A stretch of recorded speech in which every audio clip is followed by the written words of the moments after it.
semua, balik lagi ketemu kita, Anin dan Dinda. Hari ini pembahasan kita mantep banget nih. Gak kalah sama yang kemarin-kemarin, hari ini kita akan bahas kiat-kiat sehat di tengah pandemi.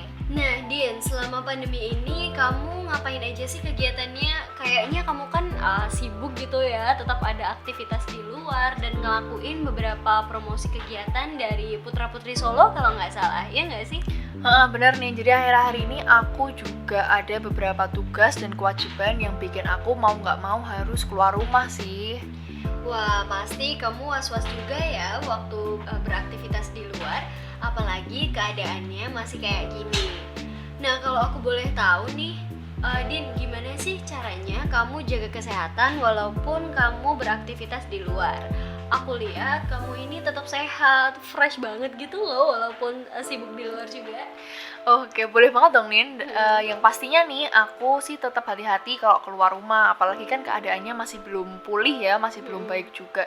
Oke, jadi aku bakal kasih tips-tips nih buat teman-teman semua biar bisa tetap sehat dan fresh kalau kayak aku saat menjalani aktivitas di luar waktu masa pandemi ini. Jadi yang pertama-tama nih Nin, aku selalu melakukan praktek hidup bersih dan sehat. Nah, gimana tuh Din praktek hidup bersihnya? Nah, aku sering cuci tangan sih Nin, apalagi kalau aku habis menyentuh permukaan yang kotor nih ya. Apalagi kalau nggak ada air, aku selalu standby hand sanitizer atau alkohol minimal 60% di tasku. Selain itu aku juga standby tisu, terus aku juga menghindari menyentuh permukaan wajahku, dan aku selalu make sure kalau tanganku tuh selalu bersih, apalagi kalau mau makan sama minum gitu. Nah, selain itu juga aku biasanya bawa peralatan makan dari rumah, karena yang pasti memang selain mengurangi aku bersentuhan atau kontak dengan barang-barang yang umum ya, itu pastinya lebih sehat dan higienis karena aku bawa dari rumah gitu. Nah, selain itu aku juga sekarang mulai ada perubahan kebiasaan sih Nin, kayak pembayaran gitu aku udah mulai meninggalkan atau aku mulai mengurangi penggunaan uang tunai, karena menurutku uang tunai itu kan udah sering dipegang banyak orang ya, maksudnya itu lebih rawan untuk kita penularan penyakitnya gitu. Jadi aku mulai beralih ke pembayaran non tunai atau cashless. Di sini aku lebih sering pakai debit card atau misal OVO atau GoPay. Itu kan juga selain memang untuk mengurangi kita untuk memegang uang tunai, banyak banget promonya. Bukan promosi tapi emang kan ya, namanya juga mahasiswa ya.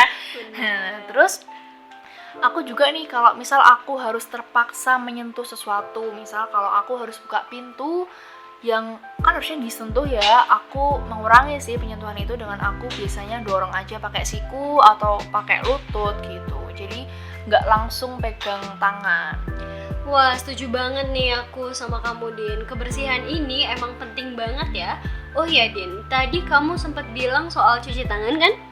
Aku baru inget nih, ternyata banyak loh yang masih salah cara cuci tangannya. Wah iya kah Nin? Coba dong jelasin gimana sih cara cuci tangan yang benar. Nah, jadi cara cuci tangan yang benar yang harus dilakukan itu adalah minimal dilakukan selama 20 detik. Dan jangan lupa harus pakai sabun. Kita juga punya 5 langkah untuk cuci tangan nih, sesuai yang sudah dianjurkan oleh pemerintah. Yang pertama, kita membasahi tangan dengan seluruhnya menggunakan air bersih yang mengalir. Yang kedua, kita menggosok sabun ke telapak tangan, kemudian punggung tangan sampai sela-sela jari. Setelah itu, kita bersihkan nih kuku-kuku kita. Yang keempat, kita membilas tangan kita dengan air bersih dan mengalir juga. Jangan lupa setelah selesai cuci tangan, kita keringkan permukaan telapak tangan dan punggung tangan kita menggunakan tisu ataupun udara. Gitu, Din. Oh iya Nin, aku juga inget nih, selain cuci tangan nih ada banget orang-orang yang masih sering salah. Apa tuh, Din? Nah, tentang penggunaan masker nih. Nah, kadang tuh banyak banget orang-orang yang masih keluar rumah nggak pakai masker. Malah kadang juga ada yang pakai masker ketemu orang, malah waktu ketemu maskernya dicopot, terus ya nggak guna dong, buat apa pakai masker kalau kayak gitu. Nah, atau malah ada lagi nih yang udah pakai masker tapi cara pakainya salah. Oh iya Din, sering banget tuh aku lihat yang kayak gitu. Banyak nih yang pakai masker tapi malah maskernya ditarik ke bawah dagu sampai leher malah. Padahal itu salah kan ya Din? Bener banget, dan itu adalah kesalahan yang masih sering kita temui ya. Jadi jika bagian dalam masker itu terkontaminasi dengan virus dari dagu atau leher, itu kan bisa kembali ke area hidung ya kalau misalnya kita pakai lagi maskernya. Nah, jadi lebih baik daripada diturunkan ke bawah, bisa lebih baik dilepas dan disimpan ke tempat yang bersih. Nah, setauku nih Din, masker itu ada yang sekali pakai dan yang berkali-kali pakai, seperti masker kain. Kalau masker sekali pakai, setelah kita pakai harus segera dibuang. Sementara yang masker kain setelah dipakai harus segera dicuci. Oh iya ya, ada tambahan lagi nih Nin. Banyak orang itu yang pakai masker cuma menutupin mulut aja.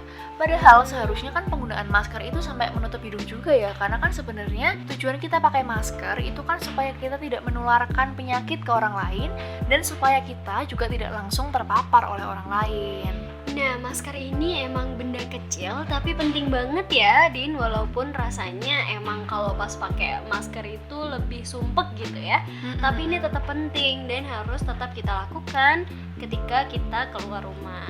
Iya benar banget sih, aku pun sendiri sebenarnya ngerasa mungkin nafasnya memang nggak sebebas kalau kita nggak pakai masker kayak biasanya ya. Tapi ya kondisi seperti ini kita mau nggak mau harus tetap pakai demi menjaga kesehatan. Nah, lanjut nih ke tips berikutnya. Jadi nih Nin, walaupun beraktivitas di luar, aku biasanya juga tetap menjaga social distancing. Jadi tuh Nin, biasanya aku selalu tetap jaga jarak supaya menghindari penularan. Contohnya, aku selalu jaga jarak minimal 1-1,5 meter dengan orang saat di luar rumah. Jadi biasanya kalau aku ketemu, aku udah nggak deket-deketan lagi tuh, dan aku juga udah nggak salaman. Kalau tugas dan urusanku selesai, aku langsung pulang ke rumah dan langsung mandi. Nah, oke nih Din, makasih banget buat tips dan triknya selama beraktivitas di luar. Oh ya, aku sekarang jadi lebih paham nih dan ngerti apa yang harus dilakukan ketika beraktivitas di luar. Nah, Din, aku saat ini pengen nih bahas soal kesehatan gigi dan mulut. Iya, ini topik yang penting banget sih. Banyak banget gak sih Nin yang tanya ke kamu, boleh gak kita tuh ke dokter gigi? Nah benar, banyak banget yang nanyain itu ke aku. Gimana nih, Din, sebenarnya boleh nggak sih kita ke dokter gigi masa pandemi gini?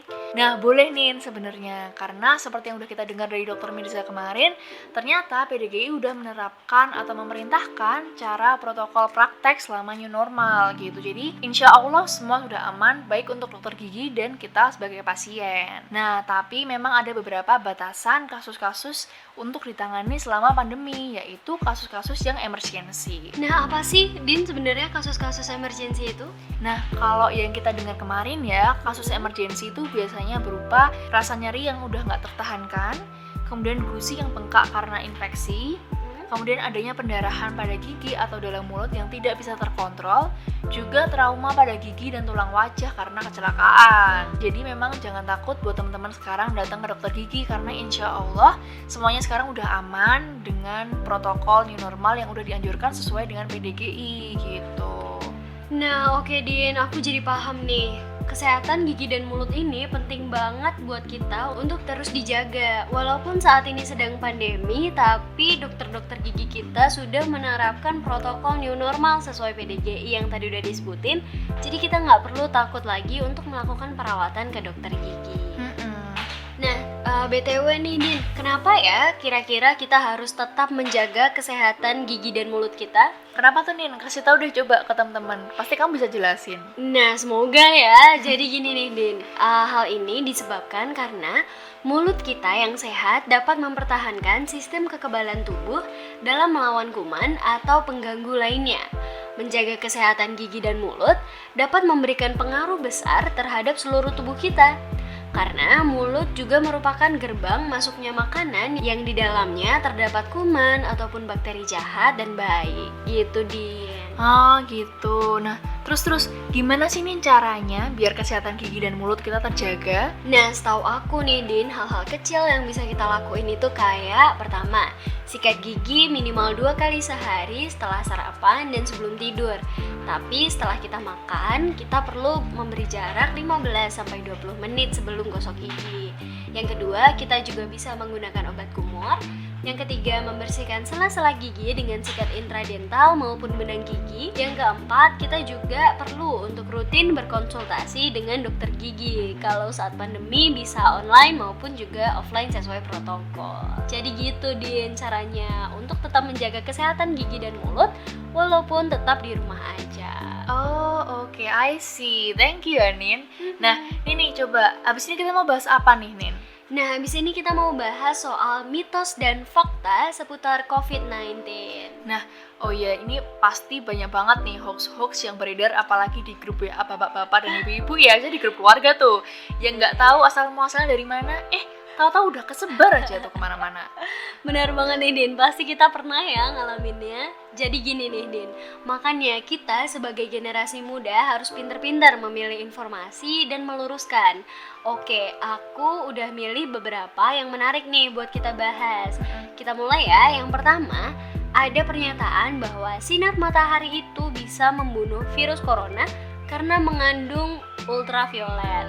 Nah, pernyataan ini merupakan mitos ya teman-teman. Faktanya nggak ada bukti kalau sinar ultraviolet itu bisa membunuh corona. Sinar matahari hanya berguna untuk memproduksi vitamin D di dalam tubuh yang bisa meningkatkan daya tahan terhadap serangan virus. Oh gitu ya nih. Nah, berarti kan masih banyak banget tuh orang-orang yang salah kira bahwa dikira berjemur itu biar virusnya hilang, padahal ternyata kan enggak ya. Nah, sekarang kita lanjut nih. Untuk yang kedua, ada yang bilang bahwa lampu desinfeksi ultraviolet atau sinar UV dapat membunuh virus corona COVID-19. Sebenarnya ini mitos ya teman-teman, karena berkaitan juga dengan informasi sebelumnya. Tapi aku mau meluruskan dulu nih, memang beberapa rumah sakit menggunakan lampu ini untuk membunuh mikroba pada alat-alat kesehatan, seperti di ruang operasi atau di laboratorium. Namun, WHO sendiri tidak menyarankan bagi teman-teman untuk menggunakan lampu UV untuk mensterilkan tangan atau area kulit lainnya. Jadi, radiasi sinar UV ini bisa menyebabkan kulit kalian menjadi iritasi. Ternyata kayak gitu ya. Nah, aku bacain nih mitos yang ketiga, yaitu semprotan desinfektan itu tidak berbahaya bagi tubuh. Faktanya, bahan desinfektan termasuk berbahaya bila sering terkena tubuh. WHO juga tidak menyarankan penggunaan desinfektan terhadap tubuh manusia. Jadi memang desinfektan itu hanya untuk benda mati aja Bener-bener Anin. Jadi memang lebih baik nih kita kalau mau membersihkan tangan ya lebih baik pakai air mengalir ya Nin, nggak pakai desinfektan gitu. Nah, udah sampai nih di mitos dan fakta yang terakhir. Nah, apa tuh mitos yang terakhir, Din? Nah, ini ada yang bilang kalau pasien COVID-19 yang meninggal karena punya penyakit penyerta. Padahal faktanya, nggak semua pasien COVID-19 meninggal akibat penyakit penyerta. Jadi corona bisa menyerang sistem pernafasan dan bisa mengakibatkan penderitanya gagal nafas kemudian meninggal. Wah gitu ya Din. Nah jadinya memang semua orang harus tetap hati-hati. Nggak hanya mereka yang punya penyakit bawaan aja, tapi juga kita yang sehat seperti ini tetap harus menjaga kesehatan diri kita. Bener banget Anin, setuju. Jadi banyak orang yang masih ngira kalau nggak ada penyakit bawaan itu pasti kalau kena corona masih oke lah, fine-fine aja bisa bertahan dan sehat. Padahal ya belum tentu. Nah Dinda, saat ini kita udah sampai nih di penghujung podcast kali ini. Iya ya, dari tadi kita nggak kerasa ya Nin. Ya juga ya, senang banget bisa sharing-sharing dan berbagi ilmu kali ini.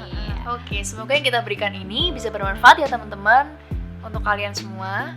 Nah, yang kita sebutin tadi itu berdasarkan informasi yang kita dapat. Kalau ada informasi tambahan maupun ada yang perlu diperbaiki ke depan juga bisa banget disampaikan langsung ke kita. Jangan lupa juga untuk terus follow semua medsosnya dari Dental Project dan tetap jaga protokol new normal pastinya. Yang terakhir, aku Anin. Aku Dinda. Sampai jumpa di podcast selanjutnya. Dadah!